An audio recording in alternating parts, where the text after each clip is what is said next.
bukan, terus kami jual. Dan sekarang di rumah tidak ada televisi. Ya, yang punya televisi rusak aja. Supaya benar-benar anak itu fokus dengan kegiatannya menghafal Al-Quran. Jadi tidak ada televisi sama sekali, karena kan di televisi banyak mudorotnya. Misalnya kami bisa mengenal hafiz dari media lain. Tapi kan ada HP, coba ceritakan gimana bermain HP. Kalau untuk HP, anak-anak tidak saya beli, tapi mereka saya beli waktu untuk memegang handphone ketika ada halaqah online. Jadi seharinya saya sibukkan mereka untuk mengikuti halaqah online dari rumah. Dan alhamdulillah mereka sudah masuk di halaqah ilmu nasional dengan ustazah dan syekhah dari Mesir. Masya Allah, ya tepuk tangan. Kemarin juga sempat ikut halaqah Hanafidah online dari Insika. Jadi apa ya? Intinya kita sedang ada di zaman digital ya, tapi bukan berarti kita memberikan apa ya namanya kemudahan digital itu hanya untuk misalnya main game. Jadi kita kenalkan dengan zaman digital ini untuk mengaji, bahwa di luar sana banyak sekali ilmu yang kita peroleh dari rumah itu bisa dengan handphone. Jadi sekarang banyak orang tua supaya dia nggak capek sama anaknya, nih main HP dah, rusak dah lo, udah hancur otak lo. Nah ini yang banyak nih Bapak Ibu. Nah jangan begitu, diarahkan tuh anak pegang HP untuk mencari ilmu, untuk menghafal Quran, untuk menambah wawasan, itu semua melalui digital. Jadi bukan untuk sudahlah lo rusak lah, nah, jangan begitu. Oke, siap? Ya. Siap? Ya. Ya. Siapa yang bertanya? Ada yang bertanya kan? Ya. Tuh ada pertanyaan tuh.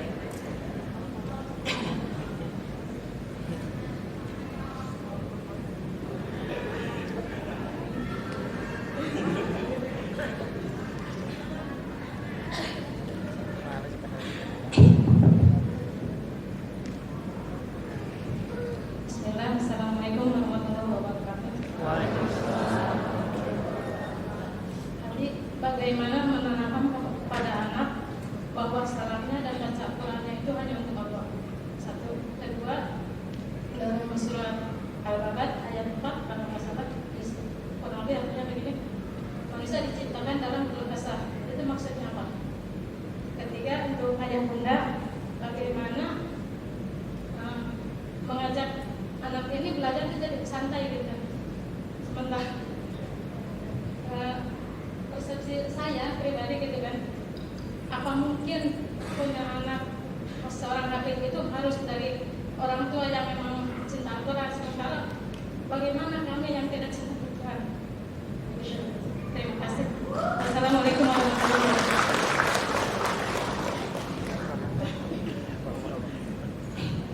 Kalau supaya anak itu mencintai Al-Quran itu ya nggak mesti orang tuanya harus hafal Quran juga. Tapi belajar Belajar di depan anak, atau bahkan belajar sama anak dalam satu guru. sama Ustadz Jadi seolah-olah kita emang belum pandai, tapi kita mau belajar gitu Bu. lebih. Jadi jangan gengsi ya. Nah, Jadi gengsi. Jadi ada yang gengsi butuh ketahuan nanti ketahuan anaknya bodoh gitu. Justru yang merasa malu belajar Quran, dia malu masuk surga. Nanti dia masuk surga, malu gitu. Jadi saat kami atau saya itu setoran ke Ustadz Al-Fatihah, koreksinya bayangan saya dibandingin kirim tunjang. Kalau kalian bisa udah dapat sanad dari Syekh dari Mekah waktu itu beliau ke Karawang Abdul Syafar. Nah koreksinya lebih sedikit dibanding anak. Jadi Sekarang bacanya jelas. dia jadi kami orang tua ikut bersama anak untuk belajar Al-Quran. Jadi mereka sama-sama kita tanamkan ini adalah kalam Allah, untuk menaruhnya saja harus berhati-hati, tidak boleh ditumpuk di bawah buku yang dunia, harus selalu di atas. Apalagi ketika kita ingin membacanya harus bersuci, selalu menjaga wudhu. Kami ajarkan kepada mereka ketika selesai dari toilet harus ambil wudhu lagi, karena mereka selalu pasti memegang Al-Quran untuk membaca. Ini ada ayatnya marfu'atun mutahharah bi aidi safarah. Ini Quran harus diletakkan di atas, jangan sejajar kaki Banyak orang tak Quran sedang kaki, jangan. Marfu'ah mutahharah, tempat yang suci. Itu ketentuan Allah. Jangan sampai diredah-redahkan tempat itu firman Allah. Jadi ada salah seorang ulama, dia itu melewati sebuah padang pasir, terus menemukan secari kertas di bawah timbunan pasir. Terus dia ambil ayat Quran. Dia langsung pulang ke rumahnya, dia bersihkan itu lembaran Quran itu, terus dia semprot dengan air dengan semprotan, lalu dia kasih minyak kasturi, terus dia bungkus dengan sehelai kain yang mahal, kain sutra, dia letakkan di tempat kering tinggi. Malam itu ulama ini bermimpi disambut oleh penduduk langit. Semua penduduk langit bahagia karena Allah telah menyelamatkan selembar Quran itu. Dan ulama ini bernama Bishr al-Hafi. Bermullah luar biasa. Quran sekalipun kertasnya jangan diabaikan dan rendahkan. Itu firman Allah. Jangan direndahkan. Menyentuhnya kan punya wudhu. Itulah pentingnya kita melakukan Quran. Apalagi ahlul Quran, anak hafal Quran, muliakan mereka. Jangan sampai mereka direndahkan sama sekali. Seperti itu. Kemudian yang tadi disampaikan Abi juga, untuk kita keluarga jangan sampai kita bikin rumah kita itu gaduh ya. Jadi setiap hari harus selalu berisi tentang membaca Al-Quran, semuanya yang bermanfaat. Kemudian saya pribadi sebagai ayah harus mencari nafkah untuk halal. Tidak yang dulu pesan ke kita bahkan kita harus selalu berhati-hati, jangan sampai ada kata haram masuk ke dalam rumah sehingga dia mengalir ke dalam makanan dan minuman anak-anak. Pasti susah sekali hidup orang tua. Jadi para orang tua juga kami mengajak harus berhati-hati juga dengan tempat tinggal atau makanan semuanya harus yang disampaikan itu harus bersih, harus jauhkan dari hal-hal yang haram supaya kita lebih lega atau lebih tenang dalam mengajar anak. Seperti itu tadi Umi yang bertanya. Sudah terjawab semua Umi ya? Iya. Ada tambahan Umi? Tambahan? Kalau saya sebagai sesama ibu ya, yang paling penting kita bukan seorang ibu yang sempurna, yang hebat. Kita pun masih perlu belajar, masih perlu sering mendengarkan kajian-kajian begitu, untuk mencetak generasi penerus kita yang kita ini seperti apa, kita kepengen generasi kita itu seperti apa. Nanti kita juga harus berjuang, dan yang paling utama adalah berdoa. Tanpa izin Allah semua tidak akan terjadi. Itu berdoa. Kalau saya mendoakan di setiap gerakan saya, misalnya saya sedang menyetrika baju-baju mereka, satu-satu saya sambil doain gitu. Jadi kalau dibilang saya hebat, saya sempurna, itu tidak. Itu semua karena Allah. Saya doakan mereka di setiap, bahkan saya sedang masak, saya ingat mereka, ampuni mereka, berikanlah kemudahan mereka untuk menjadi generasi kita. Kami yang awalnya bukan dari penghafal Al-Quran, bahkan ngaji aja hanya baratnya dulu ya Abi ya, zaman dulu saya kecil, saya menyesal kalau ingat Abi. Ngaji ya hanya ngaji, datang ke musola begitu-gitu ya Abi ya. Saya ingin dari mulai anak saya ini nanti lahir generasi-generasi yang ahlul Quran, insya Allah. Amin. Doakan semua untuk para hadirin di sini, dan mudah-mudahan ananda-ananda hadirin dan semuanya di sini pun akan menjadi generasi yang ahlul Quran semuanya. Amin. Allahumma amin. Ada lagi yang bertanya? Ya Bapak Ibu, mohon silahkan Bapak Ibu kaya, silahkan Bapak Ibu punya harta banyak, tapi semua itu bukan tujuan. Jangan tergiur, jangan bangga. Justru Bapak Ibu banggalah kalau kita punya Quran. Bapak Ibu bangga kalau punya anak orang Quran. Bapak Ibu bangga kalau rumah kita terdengar Quran. Itu yang paling penting. Kalau soal kaya, mewah, itu semuanya hanya aksesoris saja, pelengkap. Bukan tujuan, bukan kebanggaan. Jadi jangan susuan dalam hal itu. Ayo kita berlomba untuk menyederhanakan cara berpikir kita, sehingga kita menjadi orang-orang yang di depan Allah kita adalah orang-orang yang rendah. Di depan Allah kita orang-orang yang tidak punya apa-apa. La haula wala quwwata illa billah. Ayo kita kembali ke fitrah kita. Jangan sampai terlena dengan dunia. Sekarang musim Bapak Ibu, di YouTube di mana orang-orang berlomba-lomba untuk memperkaya diri sesuai dengan kekayaannya sendiri. Ayo kita berubah, kita berpikir kita di Al-Quran, kita merasa senang bersama Quran, seperti itu cara kita berpikir. Kalau bisa kita senang sekali mendengar cerita, tidak menceritakan tentang harta dan tentang Quran, kita menangis, kita meneteskan air mata karena Quran. Itulah hebatnya Quran. Fadhal, silakan. Oke.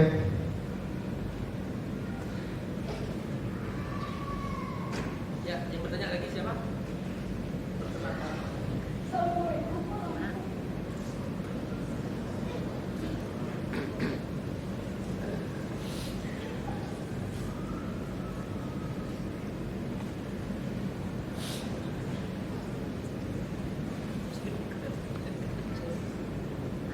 Sebelumnya saya terima kasih kepada Pak Safroni karena beliau yang mengenalkan saya sama asal amal sama Ustaz ini.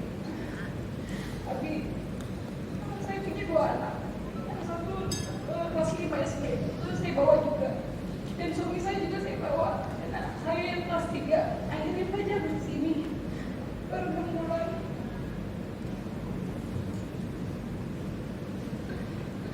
Yang saya tanya lebih, anak saya udah ngapalin Quran sejak 3 tahun yang lalu. Alhamdulillah yang kelas 5 sudah selesai 30 juz. Sekarang sedang memungkinkan. Dan anak yang kelas 3 alhamdulillah sama Pak Ustadz ini dipegang. Sekarang baru jalan 20 juz. Yang saya mau tanyain Abi, ini kan anak saya udah balik yang kelas 5. Apakah ketika sudah mulai usia balik itu apa ya, ada perubahan? Dulu itu masih sekecil-kecil ini, masya Allah gitu ya, maksudnya penurut gitu ya, rohnya apa namanya muncul gitu ya. Nah, tapi ketika yang besar sudah mulai balik ini, gimana Abi mempertahankan agar roh Qur'annya tetap ada di hatinya gitu? Mungkin itu aja. Terima kasih. Assalamualaikum. Ya, Bapak Ibu, itu yang tadi pertanyaan Ibu. Innal insana khuliqa halu'a, idza massahu syarru jazua, wa idza massahu khairu manua. Jadi fitrah manusia itu dia mudah berkeluh kesah, karena memang dia ciptakan oleh Allah dalam kondisi proses.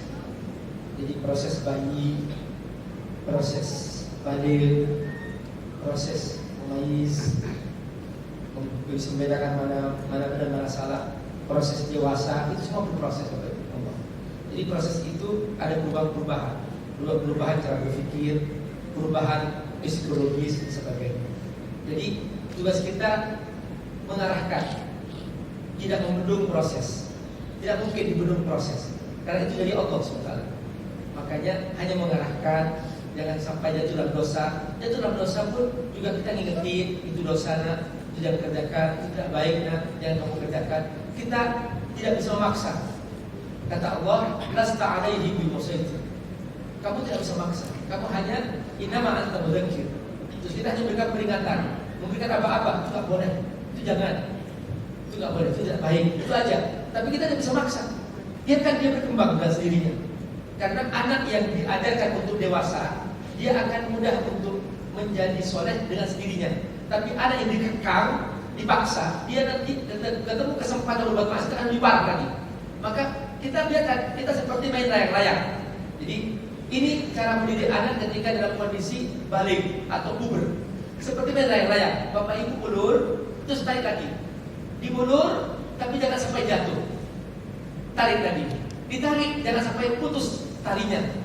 Terus kan begitu. Biarkan dia terus naik ke atas, ini pelan-pelan. Tarik, nanti ulur lagi. Tarik, ulur lagi. Seperti cara bermain bersama anak kita ketika mereka mengalami perubahan itu. Semoga Allah berkati. Terima kasih penjelasannya. Ada lagi? Silakan. Mas Abdullah ada di depan. Di depan yang ya. Siapa dulu? Terima kasih. Bismillahirrahmanirrahim. Assalamualaikum warahmatullahi wabarakatuh. Ada yang ingin saya tanyakan. dengan Pak Ustadz juga dengan Habib Umi. Untuk sholat itu kan mencegah dari perbuatan keji dan mungkar. Bagaimana caranya agar kita mendidik anak sholatnya itu benar dan tidak usah disuruh pun dia udah sholat sendiri. Soalnya alhamdulillah anak saya istimewa. Jadi untuk sholat subuhnya lumayan susah dibangunin. Terus untuk ujian, dalam ujian itu benar atau tidak kita berbuat yang terbaik. Nah, di situ ada nafsu. Kenapa nafsu yang terbaik dan sedangkan dengan Allah yang terendah? Bagaimana kita cara untuk mengubah mindset itu? Mungkin itu dulu.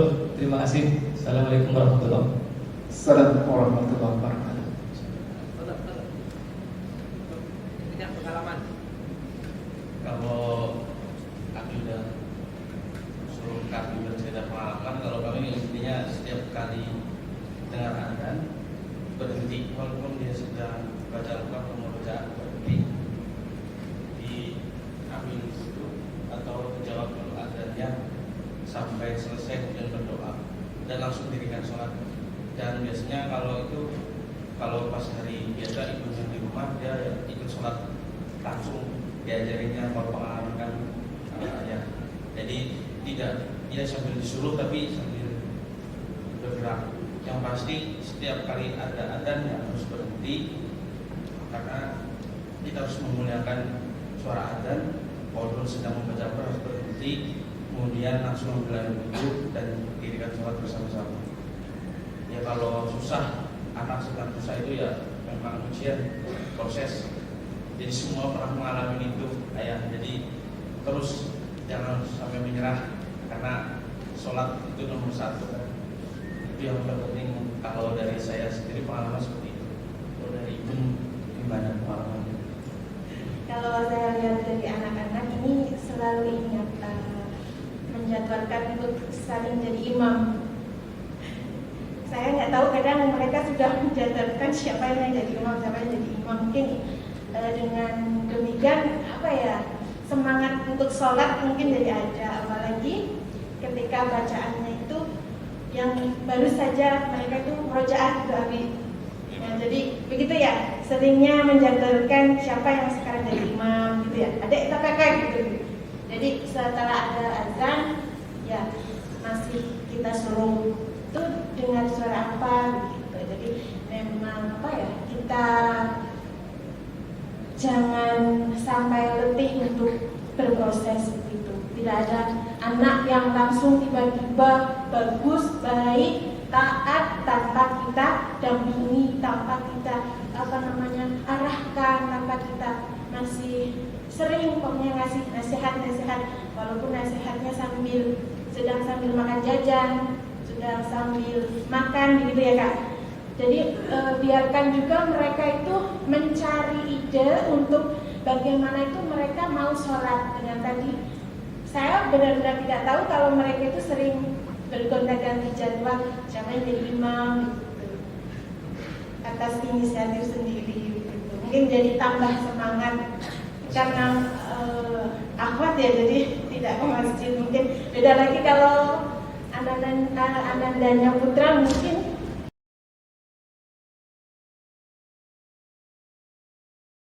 diajak ke masjid begitu ya Abi ya? Iya, Insya Allah. Jadi luar biasa.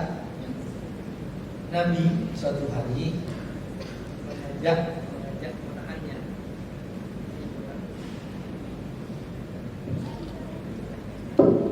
Jadi ponakan Nabi masih anak-anak, disebut dengan bulan. Cara Nabi memperbaiki anaknya itu, pertama kali Nabi memberikan pemahaman. Cara Nabi memberikan pemahaman, Nabi mengajak jalan-jalan. Karena waktu itu kendaraannya berupa kuda atau keledai, jadi Nabi memboncengnya. Di tengah jalan, Nabi langsung ihfazillah yahfazkan. Wah, ya bulan, wahai anak muda, jagalah Allah, Allah akan menjagamu. Seperti itu.